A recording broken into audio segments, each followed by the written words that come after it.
तो ये संगठन कभी भी राजनीतिक नहीं होगा।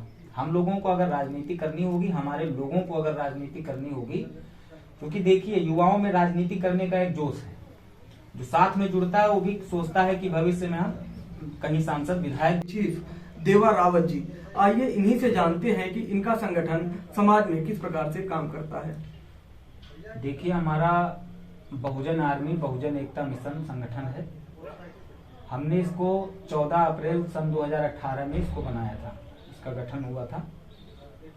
और इस संगठन में मेन रूप से जो काम कर रहे हैं वो हमारे बड़े भैया श्री एसपी सत्यार्थी जी, राष्ट्रीय उपाध्यक्ष बहुजन आर्मी जी, और मोहित रावत जी, राष्ट्रीय अध्यक्ष।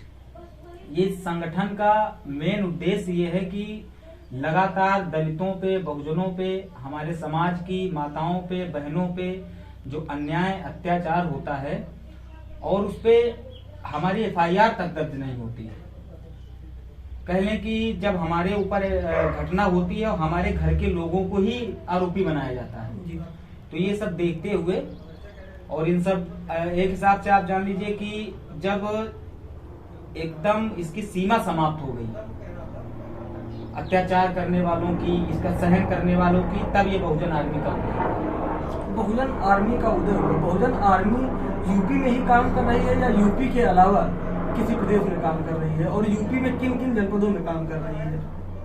देखिए उत्तर प्रदेश के 50 से 60 जनपदों में हमारा संगठन एकदम कार्यरत है पूर्ण रूप से, और पूरे जनपदों का नाम बता पाना तो मुश्किल है, अभी लिस्ट होगी जी। और ये 11 प्रदेश में हमारा संगठन, 11 राज्य में हमारा संगठन कार्यरत है। कुछ राज्यों के नाम हम आपको बता दें, जैसे उत्तर प्रदेश प्रथम, और पंजाब, झारखंड, बिहार, गुजरात, उड़ीसा, कर्नाटका और मध्य प्रदेश, जम्मू एंड कश्मीर, ऐसे ही 13 राज्यों में संगठन कार्यरत है। जैसा कि आपने बताया आपके 2 संगठन हैं, एक बहुजन आर्मी और एक बहुजन एकता मिशन। ये आपका संगठन राजनैतिक रहेगा हमेशा या कभी राजनीतिक पार्टी का गठन भी होगा?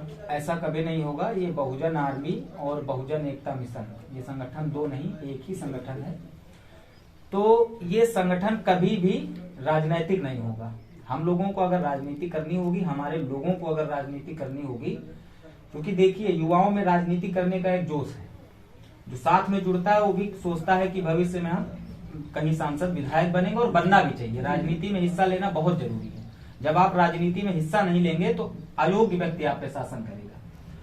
तो हम चाहेंगे कि जब किसी को, हमारे पदाधिकारी या कार्यकर्ता को राजनीति करनी होगी, तो हमारी एक पार्टी है बहुजन समाज पार्टी, हम उससे राजनीति करेंगे। तो इस बार आप बहुजन समाज पार्टी को क्या समर्थन कर रहे हैं? हमने बताया है कई न्यूज चैनलों से, और आपको आप जनता दस्तक मैं आप सभी बता दूं कि पंजाब की 117 विधानसभाओं पे और उत्तर प्रदेश की 403 विधानसभाओं पे बहुजन समाज पार्टी को बहुजन आर्मी का पूर्ण समर्थन है। और बहुजन आर्मी का एक कार्यकर्ता उत्तर प्रदेश की 403 विधानसभाओं पे घूम घूम कर बहन मायावती जी के लिए वोट मांगेगा, सपोर्ट मांगेगा, और ये बताएगा अपने वोटरों से कि आप दारू पे, शराब पे, मुर्गा पे, इन पे मत भटकिए, बहुजन समाज पार्टी को वोट करिए। इसी सरकार में हमारा संविधान, हमारे लोगों का मान और सम्मान सुरक्षित है। आपने देखा होगा सन 2007 से 2012 तक बहन जी का शासनकाल रहा है।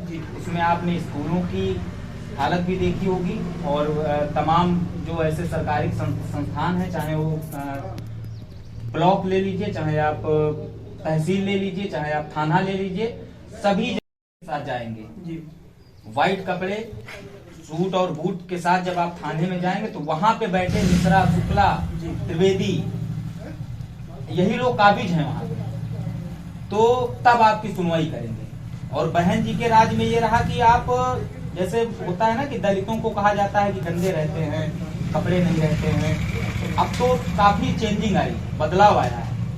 पहले ये था कि जितना आप जो है गंदे बन के आप थाने में जाते, वहां पे चाहे त्रिवेदी बैठा होता, चाहे शुक्ला बैठा होता, चाहे जो बैठा होता, वो आपको कुर्सी देता और आपकी सुनवाई करता। अभी आप देख लीजिए कि उन्नाव में जी 5 या 6 दिन पहले की घटना है। जी जी एक दलित समाज की बेटी को अगवा किया जाता है, उत्तर प्रदेश के पूर्व दर्जा प्राप्त राज्य मंत्री समाजवादी पार्टी के, उसको अगवा करते हैं। वो परिवार ढूंढता है, दरबदर भटकता है, और कहीं से उसकी मां को मंत्री के बेटे का नंबर मिलता है। तो उस मां ने जब उस मंत्री के बेटे को फोन किया तो इतनी अमर्यादित भाषा का प्रयोग उस मंत्री के बेटे ने किया है कि इस चैनल पे बता पाना मुश्किल है, लेकिन मैं कुछ बता दूं जी। उसने बोला कि आपकी बेटी से अभी मन नहीं भरा, क्योंकि ये समाज जो सोया हुआ समाज है इसको जगाना बहुत जरूरी है, और जब तक हम इस भाषा का प्रयोग नहीं करेंगे तब तक जगेगा नहीं। आपको बता दें कि उसने कहा कि आपकी बेटी बहुत खूबसूरत है और अभी हमारा मन नहीं भरा है, जब हमारा मन भर जाएगा तो हम वापस कर देंगे। और जब ये घटना हुई थी तो उस बेटी की मां ने एक बार यहाँ पे लखनऊ में ही अखिलेश यादव के आवास के सामने अखिलेश यादव की गाड़ी के आगे जान देने की बात कही थी, और गाड़ी के सामने आ भी गई थी। तो वहां पे उसको पुलिस प्रशासन ने रोका और उसको मामले को दबा दिया गया। उसके बाद 2 महीने बाद उस बेटी की, उस बहन की लाश मिलती है 4 फीट गड्ढे के नीचे। सबसे बड़ा अगर कोई क्राइम किया है इसमें, अगर सबसे बड़ी दोषी जो है वो पुलिस है उत्तर प्रदेश की और उन्नाव पुलिस। अगर उन्नाव पुलिस ने सुनवाई की होती उस पीड़ित मां की, अगर वहीं पे उसकी खोजबीन होती, वहीं से एक्टिव हो जाती पुलिस, तो शायद वो बहन आज हमारे बीच होती और उसके साथ ये अत्याचार, अन्याय और रेप नहीं हुआ होता। जैसा कि आपने अभी उन्नाव की घटना का जिक्र किया है और आपने बताया कि आपका जो संगठन है उत्तर प्रदेश के समस्त जिलों में कार्य करता है, क्या आपका संगठन उन्नाव गया है? उस उन्नाव में हमारे जिला अध्यक्ष जी वहां पे गए थे। चुनाव को लेके हमने कहा है कि चुनाव को लेके देखिए हम लोग संविधान को मानने वाले लोग, संविधान का उल्लंघन नहीं करेंगे। अब चूंकि जो आरोपी है वो जेल में है, आरोपी जेल में है। अच्छा, हम लोग ये करते हैं कि कहीं भी जाते हैं तो कोई क्राइम करने वाले को जेल भेजने का काम करते हैं। जैसे हमारे समाज पे कोई घटना हुई, रेप हुआ या कुछ हुआ, तो हम लोगों का ये प्रायोरिटी रहती है कि ये जो क्रिमिनल होता है ये जेल में जाए, जेल रहे।